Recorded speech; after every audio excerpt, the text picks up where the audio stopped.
Krizzia. I actually wanted to go up so that I can get it over and done with. Yeah, it was meant for me. There were two people who weren't here, or no, one was here, but it wasn't working, so this is meant for me. I'm very nervous, and then when I'm nervous, I ramble. I'm so sorry. Thank you for laughing. It encourages me. I'm not a comedian. I'm here to read a poem. And just remember that my name is Krizzia. My dad was going to name me after a dinosaur. This is a story of his I love to retell. It is one of the very few he shared with me, and because I don't have much, it became a cherished part of my life. After giving birth to me, my mom fell asleep. Early on, I already proved that I was exhausting to deal with. And while she recovered from letting me loose into this world, the nurse came to ask for my name. My father, a man welcoming his second child 10 months after the first, could not remember the name my mother told him. And so he took matters into his own hand and decided to call me Treksha. Not Trisha, short for Patricia, can further be shortened to Trish. No, he wanted to call me Treksha. Trexia.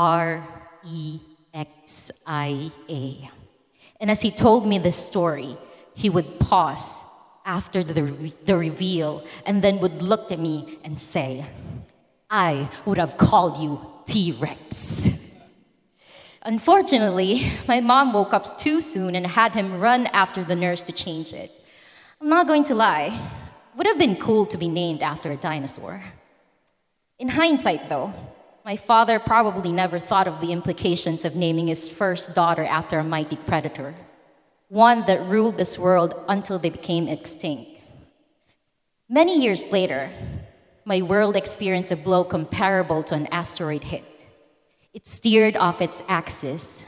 There were more nights than days, and the me that survived was not the same large reptile that came out wailing in that small delivery room.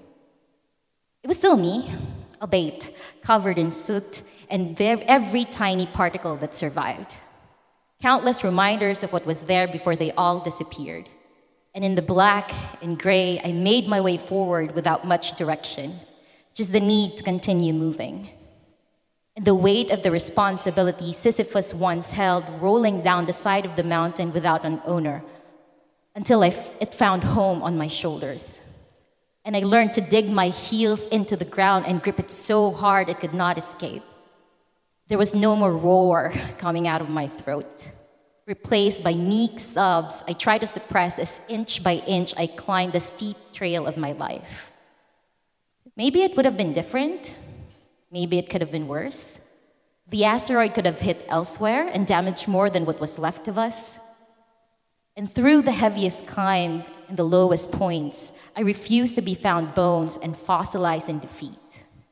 My father wanted me to be a dinosaur. And though I evolved to something different throughout the years, it's still me. But now I can fly, a bird with no more weight holding it down.